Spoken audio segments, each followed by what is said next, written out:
Bien, merci beaucoup d'être là. Je vais souhaiter la bienvenue au président Trump, cher Donald, cher ami, et le remercier d'être là aujourd'hui à Caen, et remercier surtout à travers lui les vétérans américains qui ont contribué à sauver la France et à nous rendre libres. Je crois que ce matin, ce que nous avons vécu ensemble pour célébrer le D-Day, célébrer le rôle de ces vétérans américains était un moment important. Cette promesse de Normandie, que nous l'avons évoquée ce matin, c'est aussi ce que nos deux pays ensemble continuent de faire sur le plan international pour préserver la démocratie, la liberté, et nous allons avoir l'occasion d'en parler. C'est l'action qui est la nôtre, ensemble, en Afrique, au Levant, sur des sujets de crise internationaux, parce que les valeurs que nous portons nous dépassent. C'est pour cela que je suis très heureux que le président Trump soit en France et que nous puissions ensemble travailler l'un avec l'autre. I will say a few words in English and I will repeat exactly what I said. I wanted first to thank you, dear Donald President Trump, for your presence here in this place, and thanks to your country, your nation, and your veterans. This morning, we paid this tribute to their courage, and I think it was a great moment to celebrate these people. And I think your presence here to celebrate them and their presence is for me the best evidence of this unbreakable links between our two nations. From the very beginning of the American nation and all over the different centenaries. I think this message they convey to us and our main tribute is precisely to protect freedom and democracy everywhere. And this is why I'm always extremely happy to discuss with you in Washington, in Paris, or everywhere in country days, because we work very closely together. Our soldiers work very closely together in Sahel, in Iraq, in Syria. Each time freedom and democracy is at stake, we work closely together and we will follow up. So thanks for this friendship. Thanks for what your country did for my country. And thanks for what we will do together for both of us and the rest of the world. Thank you very much. Thank you. Thank you very much. Thank you. Well, thank you very much. And I will say we've had great success working together too. Whether it's the Caliphate, whether it was a couple of other things we did militarily, and you know what I'm talking about. And, your military is excellent. My people report back, they say it's absolutely excellent, but they work very well together. This was a very special day, and I want to thank you for inviting me. This was something that was, we read about it all our lives, Normandy. And there were those that say it was the most important ever, not just at that time, but ever. And to be a part of it and to have number 75 years was very, very special. So we very much appreciate it. We met some great people today, some tremendous people, some very brave people. And I look forward to coming back. We'll be coming back. Hopefully over the years we'll be coming back. But it's a very special place. It's an amazing place. And it's somewhere when you think of those places of great importance, this is certainly one of the top. In the eyes of some, it's the top because of what it meant in terms of the turnaround of a very, very bad situation. That was the big turn. So I really enjoyed it. Seeing it firsthand was something, and we're going to be now discussing, first of all, this beautiful place where we ended up. I hope everybody can appreciate. I'd love you to maybe tell some of the folks in the media just a quick, like you did me, how it started with Napoleon. It's a very interesting place that we're in. And as you know, France has many interesting places, but we'll be discussing, to me, just as interesting as trade and military and all sorts of things. So we're going to spend a little time together. And then I'll be going back probably tomorrow morning or tomorrow afternoon. We've pretty much finished up. We've had a very hectic schedule. Most of you have been with us from the beginning, but it's been a beautiful schedule. We got to know the Queen. The Queen is a great woman, as you know. And we had a very, very good talk with the United Kingdom and a lot of good talks on trade. You know what's going on over there. It's a complex subject because of Brexit. Nobody knows where it ends up, but I know it's going to end up very well. And then we came here, and a lot of people are anxious to see what we're going to be doing together, because as you know, we know what a lot of other people don't know, we're doing a lot together. And the relationship between you and I, and also France and the United States, has been outstanding. I don't think it's ever been maybe as good. It's been good sometimes, and sometimes it hasn't been, but right now it's outstanding. So the relationship that we've had together has been really terrific, and I appreciate it very much. Thank you, Mr. President. Thank you. Mr. Macron, you're talking about in the cemetery. You looked animated at one point, and then you turned away from us. We were trying to we were talking about the depth and the number of people killed. You know, we had they call them the guides, and they were guiding us. They were telling us what happened and when. And they talked about the first wave came in, and 92% of the people in the first wave were killed. And then the second wave came in, and it was 80% were killed. And then third wave and fourth wave. And then I guess they said the sixth wave, they broke through. It's like a dam. They broke through. And it was so incredible and so fascinating. And then you talk about bravery. But when you think 92% of the people were killed in the first wave. So it kept going down, down, down, and then they break through. And it's a lot of courage and a lot of heartbreak, but an incredible victory. It's one of the most important victories, wouldn't you say? So you might want to respond. No, but you're perfectly right. We had a lot of discussions, indeed, and all these events were described.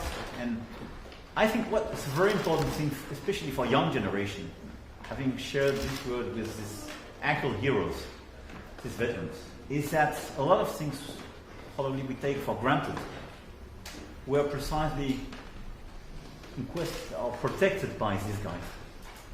And a lot of these veterans, and I think you told it during your speech, came back for the very first time after the war. And they came here, they took a lot of risk. They put their life at risk for our country and for liberty. And I think for young generation in the US and in France, it's extremely important to see these veterans as actual heroes, are those precisely thanks to all these maneuvers and these actions allowed our country to be free. In 2004, George W. Bush said here in Normandy, we would do it again for our friends. Would you say that too? Yeah. Monsieur Macron, Monsieur le Président Macron, qu'est-ce que vous dites au Président Trump pour préserver l'alliance entre alliés qui est un peu malmenée en ce moment? I would certainly recommend that, definitely. Look, this was a great unifying situation. There's probably been seldom in history has there been anything like it. But especially when you heard about the waves of people coming in, knowing they were going to be killed, most of them.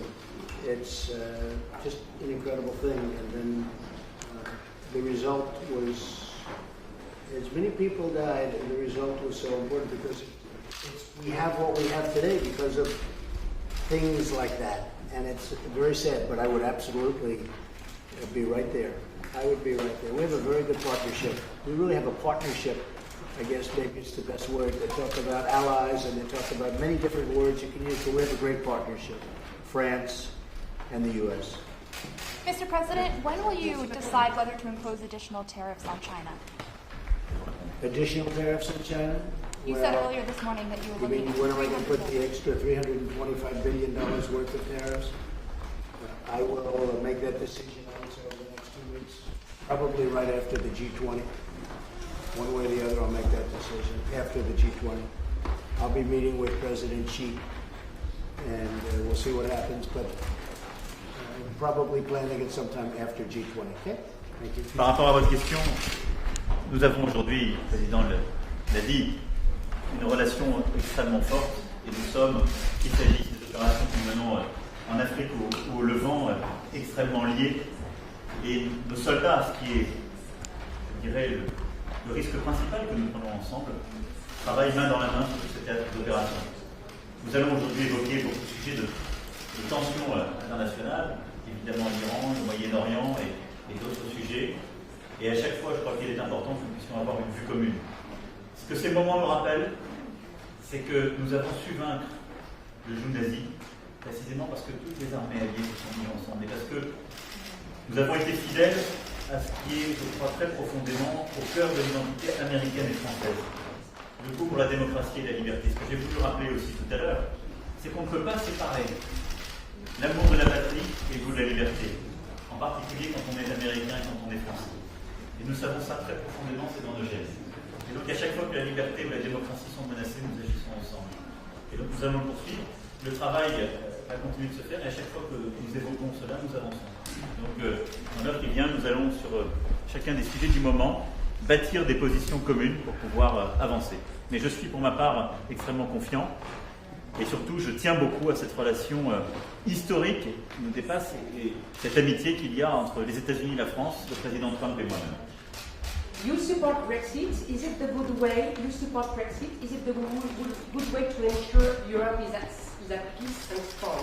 Well, that's really going to be between the UK and the European Union, and they're working very hard. I know they're working very hard together. It doesn't seem to be working out, but at some point something will happen, one way or the other. It'll all work out, but I'm interested to find out how it happens also. Very big will be who's going to be your new Prime Minister over in the UK. That's going to be a very big thing. That's happening now. So I think before you can think in terms of Brexit for the next few weeks, you're going to have to find out what happens, who's going to be the new leader, and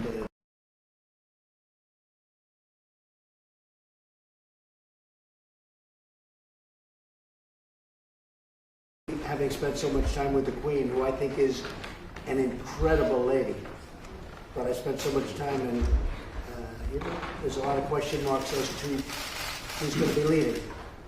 And so it was very interesting talking to her, being with her for so many hours, actually, for somebody. I feel I know her so well, and she certainly knows me very well right now. But we have a very good relationship also with the United Kingdom. But it'll all work out. Mr. President, the two leaders have had differences over Iran in the past. Do those differences remain, and what are you talking about today?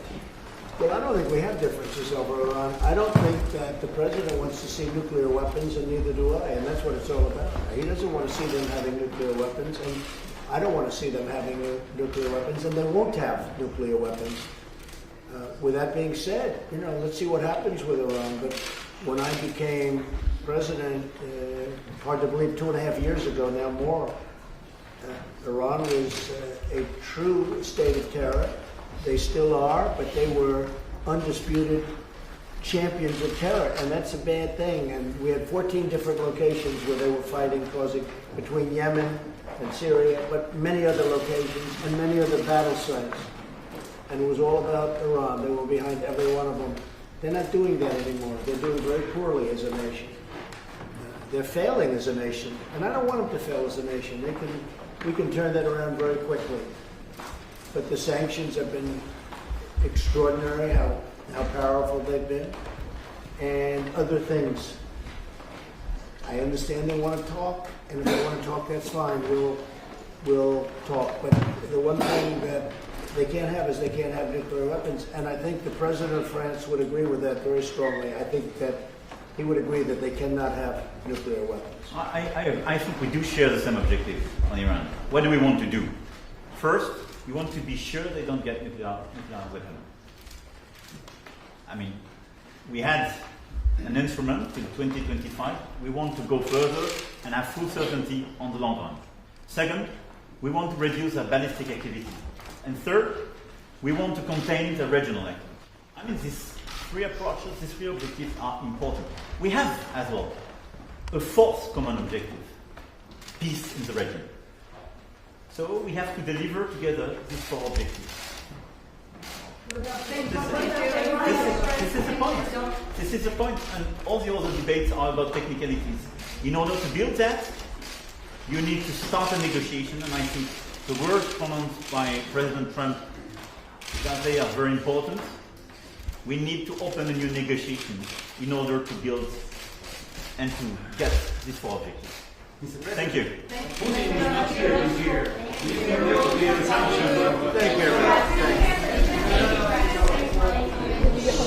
Thank you very much. Thank you.